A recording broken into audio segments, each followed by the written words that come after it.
The day the aliens came was just like any other Tuesday for Commander John Miller. He was reviewing training reports in his office at the North American Defense Command when the alarm sounded. Massive ships had appeared in Earth's orbit without warning. 7 of them, each larger than any human vessel ever built. "Commander Miller, you're needed in the war room," said a voice over the intercom.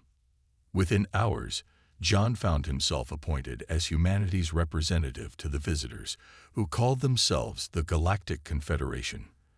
They looked almost human, except for their blue-tinted skin and large, dark eyes that seemed to take in everything at once. "We come in peace and friendship," said Zorax, the lead diplomat. His translator device made his voice sound flat and emotionless. "Our confederation includes 37 species across 200 star systems. We wish to welcome humanity to our community." John nodded politely but kept his hand near his sidearm. 20 years in the military had taught him to be cautious. "Earth is honored by your visit. We look forward to learning about your civilization." In the following weeks, more alien ships arrived. They brought gifts of technology and medicine. World leaders celebrated the new era of interstellar cooperation. But John noticed something odd. The aliens constantly scanned human ships, buildings, and even people. They asked detailed questions about Earth's defenses, weapons, and military structure. Lisa Blackwood, the xenolinguist assigned to work with John, noticed it too. She was smart, with sharp eyes that missed nothing. One evening, she showed up at John's temporary office with a worried look. "I've been studying their language patterns," she said, placing a tablet on his desk. "They use certain words when talking among themselves that their translators don't pick up. Words like containment and assessment, and potential threat level." John frowned. "You think they see us as dangerous?" Lisa pushed her red hair behind her ear. "I think they're scared of something. And I think that something is us." The next day, during a meeting with the alien delegation, John paid closer attention to their behavior. The aliens flinched when a human made sudden movements. They seemed surprised when solutions to problems were suggested that they hadn't considered. "We would like to invite a human delegation to visit our Confederation hub," said Zorax. "A cultural exchange to strengthen our new friendship." "That's very generous," John replied, watching their reactions carefully. "What exactly would this exchange involve?" "Tours of our facilities, scientific discussions, sharing of cultural achievements." Zorax's large eyes blinked rapidly. "And of course, some standard biological scans, purely routine for all new species we encounter." That night, John and Lisa met secretly with General Frank Howard, the head of Earth's defense forces. Frank was old-school military, tough and direct. "They've been asking strange questions," John explained, "about how quickly humans adapt to new situations, how we respond to threats, even how our brains process information." Frank's bushy eyebrows pulled together. "You think they're afraid of us?" "That's hard to believe. Their technology is centuries ahead of ours." "Technology isn't everything," Lisa said. "I've noticed they follow very rigid thinking patterns. They seem confused by human creativity and improvisation." "Whatever they're looking for," John added, "I don't think we should send a delegation until we know more." But the world's governments, excited by the prospect of alien technology, voted to join the cultural exchange. 12 humans would travel to the Confederation hub, including John and Lisa. As their shuttle approached the massive space station, John looked out the window at the structure. It was beautiful, a giant wheel spinning slowly against the backdrop of stars. But something about it felt like a trap. Lisa leaned close and whispered, "Did you notice? They scanned our shuttle 6 times during approach." John nodded. "Whatever they think we have, they're very interested in finding it."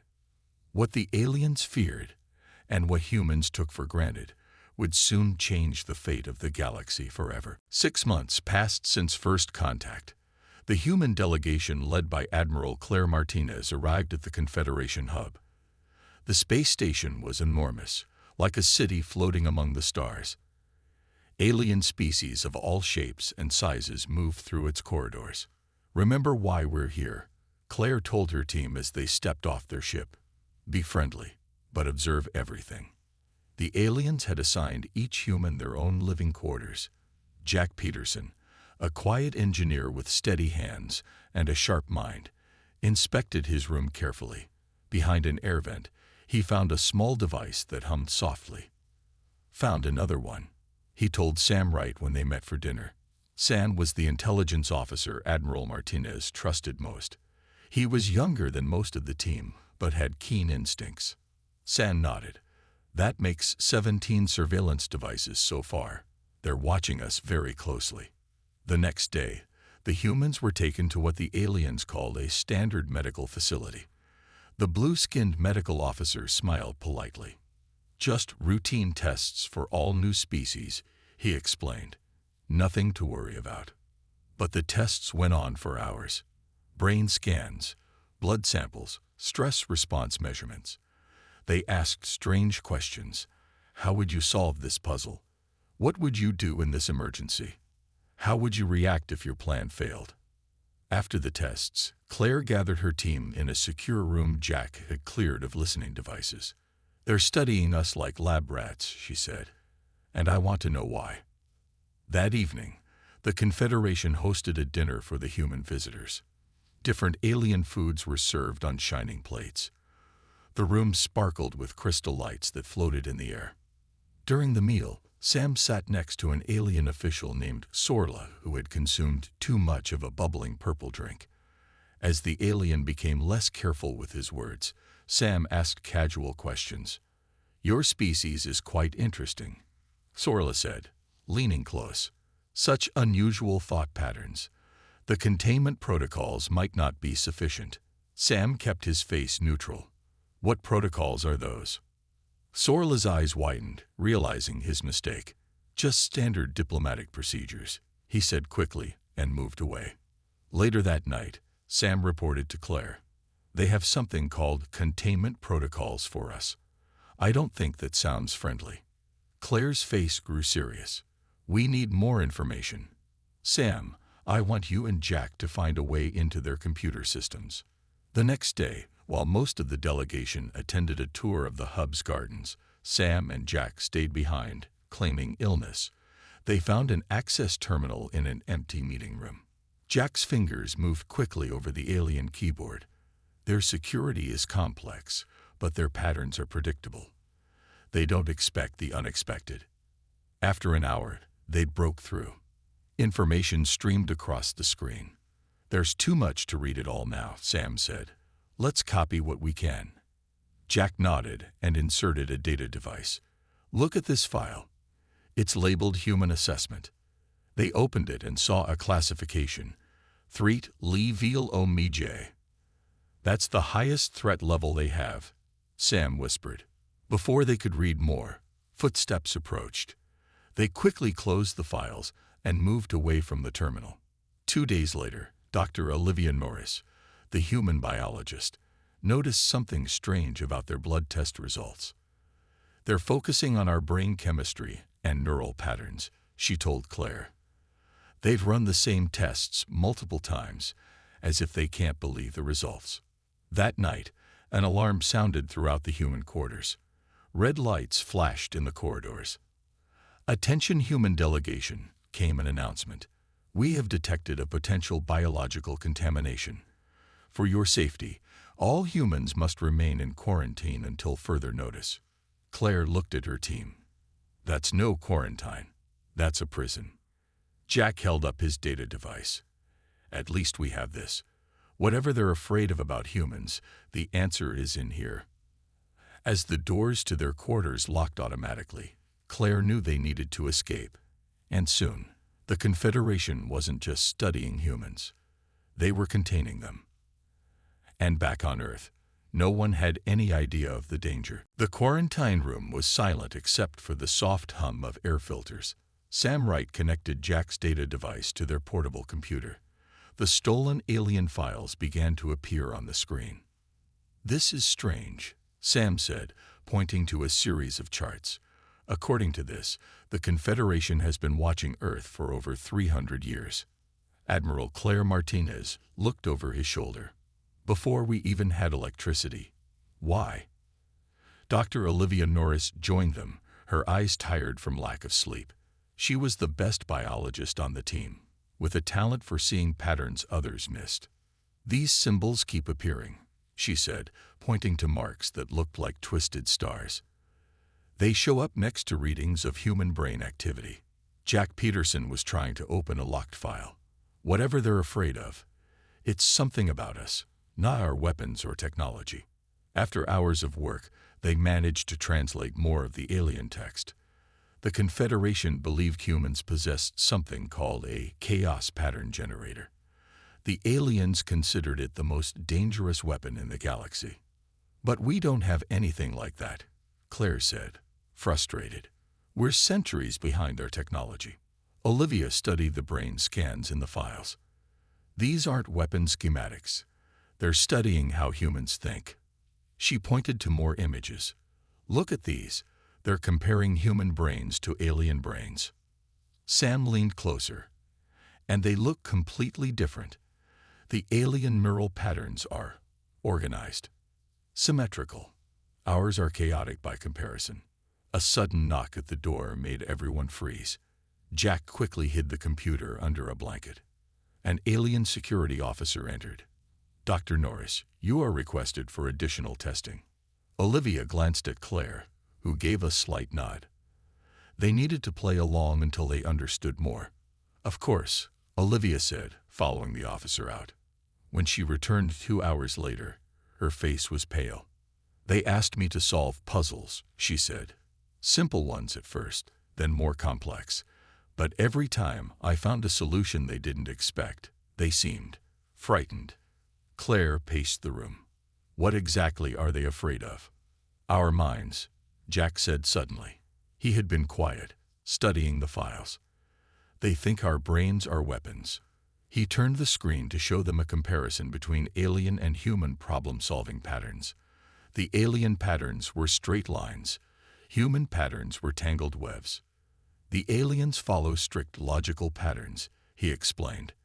Their thinking is linear. The to-be to see humans jump around. We use intuition, creativity, lateral thinking. We make unexpected connections. And that scares them. Sam asked. Olivia nodded slowly. To a species that only thinks in straight lines, our creativity would seem like chaos. Unpredictable, dangerous. Claire understood now. They're not afraid of our weapons. They're afraid of our minds. Just then, an alert sounded on Sam's communication device. He had hacked into the station's system to monitor alien communications. We have a problem, he said, his voice tight. They're scheduling a full containment procedure for Earth. In 3 days. What does that mean? Jack asked. Sam looked up grimly. Based on these files about other species they've contained, it means sterilization. They're planning to wipe out humanity. Silence fell over the room as the truth sank in. Their world was in danger because aliens feared how humans thought. We need to get out of here, Claire said firmly. We need to warn Earth. The doors are locked. The halls are guarded. Our ship is probably under watch, Sam pointed out. Claire looked at each of them. They expect us to follow rules, to think like them. A small smile formed on her lips. So let's show them exactly what they're afraid of. Let's think like humans. They gathered close, voices low as they began to plan. Earth's fate depended on the very thing the aliens feared most, human creativity. The plan came together quickly. Each human contributed ideas that built upon one another in ways the aliens would never expect. First, we need a distraction, Claire said. Something that will confuse their systems. Jack nodded and pulled apart their room's environmental control panel. I can rewire this to send false readings to their main computer. The system will think there's a fire, a power failure, and a life support issue all at once. Sam studied the station layout he had downloaded. During the confusion, we'll need to reach Docking Bay 7. Our ship, the Artemis, is there. They'll have guards, Olivia pointed out. Claire smiled. Yes, but they'll be following standard emergency protocols. We won't be. The next morning, they put their plan into action. Jack connected wires from 3 different systems and counted down. 3, 2, 1. Alarms blared throughout the station. Red, blue, and yellow lights flashed in the corridors. Automated announcements in alien languages echoed off the walls. The door to their quarters slid open as emergency protocols unlocked all rooms. They moved quickly into the hallway, where aliens ran in organized patterns, following evacuation procedures. This way, Sam said, leading them down a service corridor, not on the main evacuation routes. They encountered 2 guards at a security checkpoint. Before the aliens could react, Olivia stepped forward. There's a biological contamination spreading in Section 4, she said, sounding panicked. Your commander needs all security personnel there immediately. The aliens hesitated, their training conflicting with the unexpected situation. We're medical staff, Claire added smoothly. We need to get to the medical bay to help with treatment. The aliens looked at each other, then stepped aside. Humans didn't look like any other species on the station, but in the confusion, the guards followed the familiar pattern of obeying medical personnel during an emergency. As they hurried down the corridor, Jack whispered, "They really do think in straight lines." They reached Docking Bay 7 just as the station's computer system began to sort through the conflicting emergency signals. Their ship, the Artemis, sat on the launch pad, with only 2 guards at its entrance. "We need another trick," Claire said. Sam pointed to a cargo loader. "I have an idea." He ran to the machine and activated it, setting it on a collision course with a stack of supply crates. The crash echoed through the bay, drawing the guards' attention. As the aliens moved to investigate, the humans slipped aboard their ship. Jack went straight to the control panel and began the launch sequence. "They're locking down the bay doors," he said, fingers flying across the controls. Olivia looked at the station schematics. "The emergency override is there," she pointed. "If the system thinks there's a hull breach, it will open the doors automatically to prevent pressure damage." Claire nodded. "Do it." Jack rerouted power, creating a false sensor reading. The massive bay doors began to open. "Hold on," he called as he fired the Artemis's engines. The ship shot forward, barely clearing the doors before they started to close again. Behind them, alien vessels scrambled to pursue. Activating FTL drive, Jack announced, "We need to make a jump before they can track us." The stars stretched into lines as the Artemis leaped into faster-than-light travel. In the sudden quiet after their escape, Claire turned to the ship's AI system. "Diana, are you online?" A calm female voice responded, "Yes, Admiral. I detect we have departed ahead of schedule. Is there a problem?" "A big one," Claire said. "We need you to analyze all the data on this device. Earth is in danger." Diana's processing lights blinked rapidly as she absorbed the stolen information. "Analysis complete," she said after a few minutes. "I understand why the Confederation fears humans." The crew gathered around the main console. "Tell us," Claire ordered. "It's not a weapon they fear," Diana explained. "It's human nature itself. The Confederation species cannot comprehend how humans think. To them, human creativity is a chaotic, unpredictable force that threatens the order of their galaxy." Sam frowned. "They want to destroy us because we think differently." "Yes," Diana replied. "And based on this data, the containment fleet is already preparing to depart for Earth." The Artemis drifted in the shadow of a gas giant, hidden from Confederation sensors. Inside the ship, the crew gathered around the main table where Diana displayed her findings. "According to these files," Diana said, "the Confederation has classified humans as chaos thinkers. Our brains make connections their species cannot predict or understand."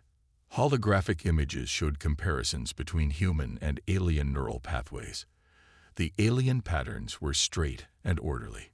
Human patterns looked like tangled webs, making unexpected jumps and connections. Every species in the Confederation evolved in stable environments, Olivia explained, studying the data. Their worlds had predictable seasons, few natural disasters, and slow evolutionary pressures. While Earth, Claire began. Earth was chaos, Jack finished. Ice ages, meteors, shifting continents, rapid climate changes. We evolved to adapt quickly or die. Sam leaned forward. So our superweapon is just being human, our ability to think creatively and adapt. To them, it's not just anything, Diana replied. Their civilizations value order and predictability. Human thinking represents pure chaos to them. They fear we will unbalance their entire society. Claire stood up and paced the room. We need to warn Earth, but the Confederation has cut off our communications. There's more, Diana said. I found records of other species the Confederation contained because they showed similar thinking patterns. Images appeared of worlds with ruined cities, their populations gone. They'd done this before, Claire whispered. Wiped out entire species because they were afraid of different ways of thinking. A heavy silence fell over the room. Earth had no defenses against the kind of weapons the Confederation possessed. Jack suddenly looked up from his console. I have an idea. If they fear our creativity, let's use it. What do you mean? Asked Claire. The Confederation thinks in patterns, right? They can predict each other's actions because they all think the same way. Jack's eyes were bright with excitement. But they can't predict us. If we do the unexpected, we create confusion. Sam nodded slowly. Confusion we can use to our advantage. Olivia pointed to a star map. According to these files, there's a species called the Meridians that was recently conquered by the Confederation. Their planet is here, just 2 jumps away. The Meridians were considered partial chaos thinkers, Diana added. Not as unpredictable as humans, but enough to worry the Confederation. Claire studied the map, so the Confederation already fears them. They might be willing to help us. It's risky, Sam warned. If they've been conquered, they might be under Confederation control. We don't have many options, Claire replied. The containment fleet will reach Earth in less than 2 weeks. We need allies. Jack plotted the course while Diana continued analyzing the stolen data. A pattern began to emerge. I found something interesting, Diana announced. The Confederation leaders have been genetically modifying their own people for generations, selecting for predictable, orderly thinking. They've been breeding creativity out of their populations. Why would they do that? Sam asked. Control, Olivia said quietly. Creative thinkers are harder to control. Claire's expression hardened. So they're not just afraid of us. They're afraid of what we represent, that their own people might start thinking like us. Exactly, Diana confirmed. And there's evidence of resistance movements among several Confederation species, groups fighting against the genetic modifications, trying to reclaim their creative potential. For the first time since their escape, hope flickered in Claire's eyes. Then we don't just need to save Earth. We need to reach those resistance groups. Jack looked up from the navigation console. Course to Meridian space plotted. We can be there in 18 hours. Claire nodded. Take us in. Let's find out if our superweapon can make us friends as well as enemies. As the Artemis disappeared into FTL, none of them noticed the small tracking device attached to their hull, silently reporting their position back to the Confederation. The Artemis dropped out of FTL near Meridian, the blue-green planet surrounded by Confederation monitoring stations. The ship's sensors detected heavy patrol activity. We can't just fly in, Sam said, studying the tactical display. Those are military-grade scanners. They'll spot us immediately. Ryan Cooper, the ship's navigator, had been quiet until now. He was younger than the others, with a talent for spatial thinking that made him exceptional at his job. There's a debris field here. Ryan pointed to an area near one of the planet's moons. Mining waste. If we power down and drift through it, their sensors might miss us. Claire nodded. Do it. For 6 tense hours, the Artemis floated silently among chunks of rock and metal. When they finally emerged on the far side of the moon, Ryan guided them into a low orbit over Meridian's night side. "Now we need to make contact with the Resistance," Claire said. "But how?" Jack discovered a pattern of short-range radio signals coming from the planet's surface, using frequencies the Confederation monitors didn't seem to be watching. "They're using old technology," Jack explained. "Simple radio waves instead of quantum communications. The Confederation probably considers it too primitive to bother monitoring." Sam smiled. "Sometimes old and simple beats new and complex." They sent a brief message. Friends seeking friends against common enemy. Hours later, they received coordinates for a landing site in a remote mountain region. With the ship camouflaged by local vegetation, Claire, Sam, and Ryan met with 3 Meridians in a cave. The aliens had silver skin and 4 arms, but their eyes looked surprisingly human, curious and wary. "I am Kelva," the leader said through a basic translator. "Why have humans come to our world?" "The Confederation says your kind is dangerous." Claire explained their situation while Sam showed them the data they had stolen. The Meridians listened carefully. "The Confederation took control of our world 2 years ago," Kelva said when they finished. "They said it was to help us develop, but they restricted our arts, our music, even how we teach our children to think." "They fear your creativity," Claire said, "just like they fear ours." Kelva nodded slowly. "We've suspected this. Before they came, our people were known for our innovative architecture and unpredictable music. Now those things are forbidden." Ryan spoke up. "We need to show other species the truth. The Confederation isn't protecting order. They are enforcing control." "There are others who would listen," Kelva said. "The Xanthi were reduced to a simple labor force. The Praxis had their art and literature destroyed. Both might join us." Back on the Artemis, Olivia worked with Diana to organize all they had learned. She created a presentation showing how the Confederation had been suppressing creative thought across the galaxy. When the Meridians saw it, their eyes widened. "This explains so much," Kelva said. "But how can we fight them?" "They control all major communication systems and have superior weapons. We use what they fear," Claire answered. "Human unpredictability combined with your knowledge of Confederation systems." Over the next 2 days, representatives from the Xanthi and Praxis secretly joined them. A plan began to form. A plan no Confederation leader could anticipate because it followed no logical pattern they would recognize.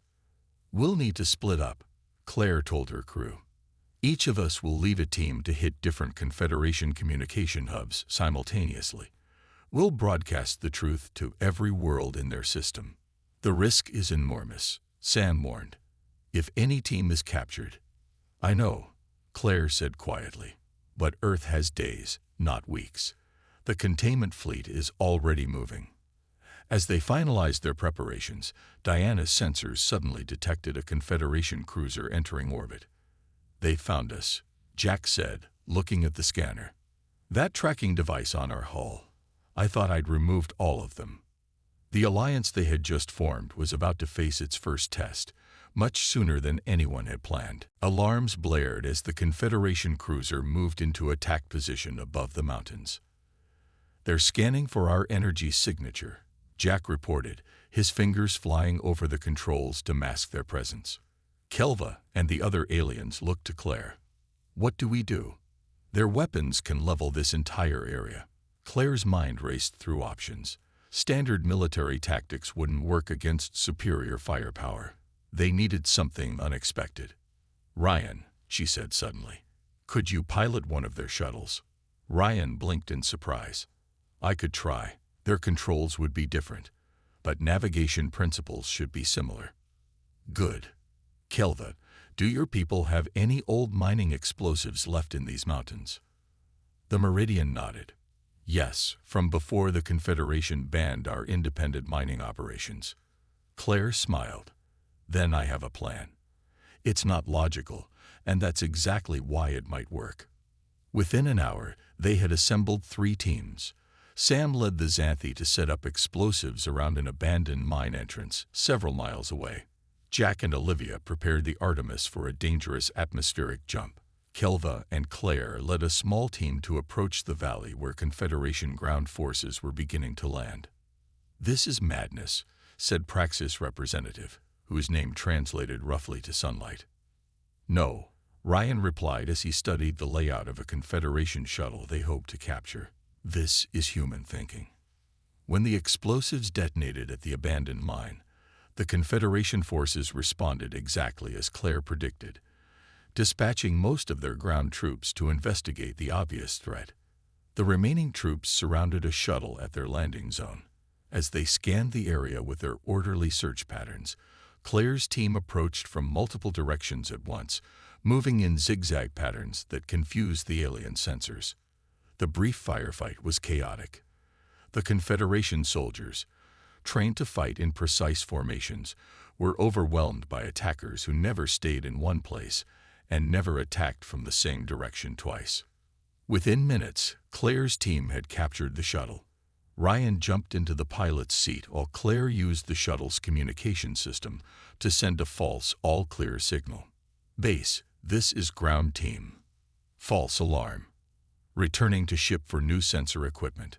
The Confederation cruiser sent back an acknowledgement, their orderly minds accepting the logical explanation without question.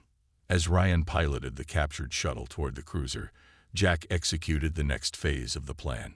The Artemis, carrying the remaining allies, shot into the atmosphere at a reckless angle that no sensible pilot would attempt. The maneuver created a massive heat signature that drew the cruiser's attention away from the approaching shuttle. "They're turning to track the Artemis," Ryan reported. "Docking bay opening now." Inside the cruiser, confusion reigned as officers tried to understand why their sensors showed both a friendly shuttle returning and an unidentified ship performing impossible maneuvers nearby. By the time they realized they were under attack, Claire's team had already reached the bridge. The cruiser captain stared in shock as humans and contained species stormed his command center. "How did you?" he began, unable to comprehend the tactics they had used. "We thought creatively," Claire answered simply. With the cruiser under their control, Claire sent an emergency message to Earth using the Confederation's own communication system. "Earth Defense Command, this is Admiral Martinez. A Confederation fleet is on its way to attack Earth. They fear human creativity, prepare defenses, and expect allies." Then she turned to her new coalition. "Now we move to Phase 2. We take this ship to the central communication hub and broadcast the truth to the entire galaxy." Sam looked at the captured Confederation officers, who still seemed bewildered by what had happened. "They really don't understand how we beat them, do they?" "No," Olivia said quietly. "And that's exactly why we might win this war." As the captured cruiser changed course toward the heart of Confederation space, no one noticed one small escape pod ejecting silently away, carrying a warning message to the approaching containment fleet. The captured cruiser approached the massive central communication hub, a station that controlled all information flow throughout Confederation space. Claire stood on the bridge, watching the giant structure grow larger on the view screen. "They're hailing us," Sam said. Claire nodded. "Respond using the proper Confederation codes." "Jack, is our broadcast package ready?"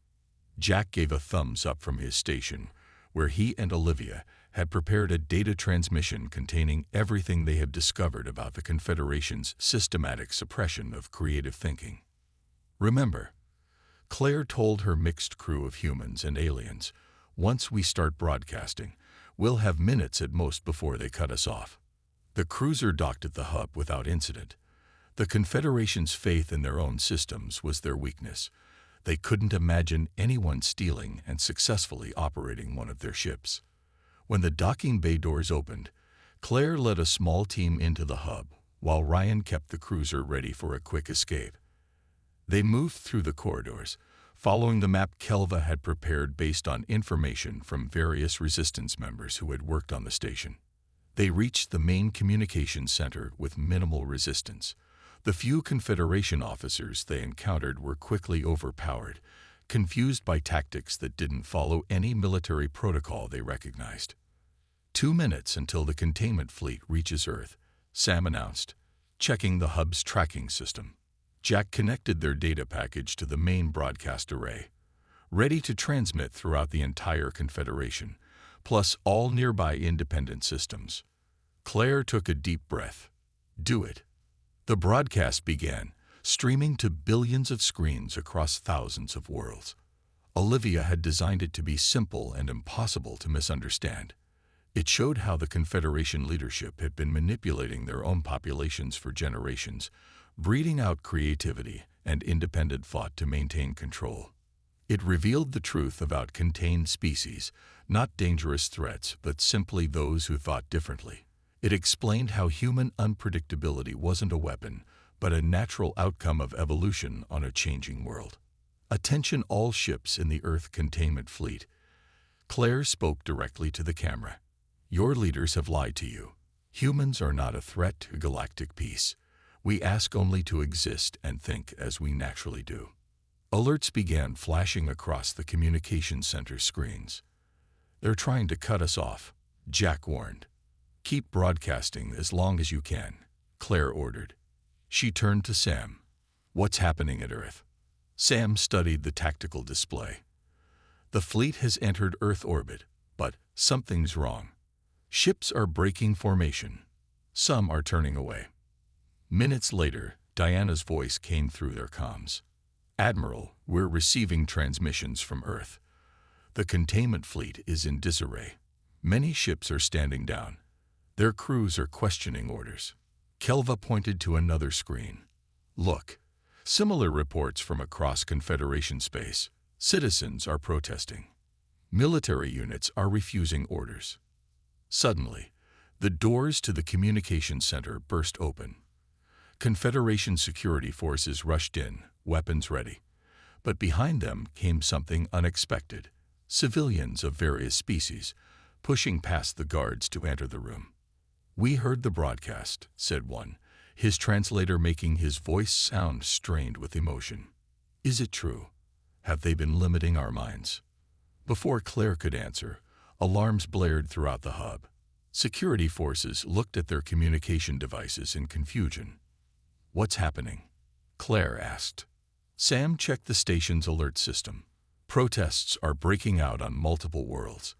The Confederation Council is being surrounded by their own citizens. The entire system is in chaos. Kelva stepped forward to address the gathering crowd of Confederation citizens. Your leaders feared creativity because it cannot be controlled. They feared humans because humans show what you could be, what you were meant to be. In the days that followed, the containment fleet disbanded. The Confederation Council was dissolved as species throughout the galaxy demanded new leadership. Earth joined a reformed alliance of worlds based on mutual respect for different ways of thinking. 6 months later, Claire stood at a window in the new Galactic Assembly building, watching representatives of 48 species engage in spirited, sometimes chaotic debate. Was it worth it? Ryan asked, joining her at the window. Claire smiled. Freedom to think differently. Always. Across the galaxy, the human superweapon that had once terrified the Confederation was now its greatest strength, the boundless power of creative thought, shared freely among the stars.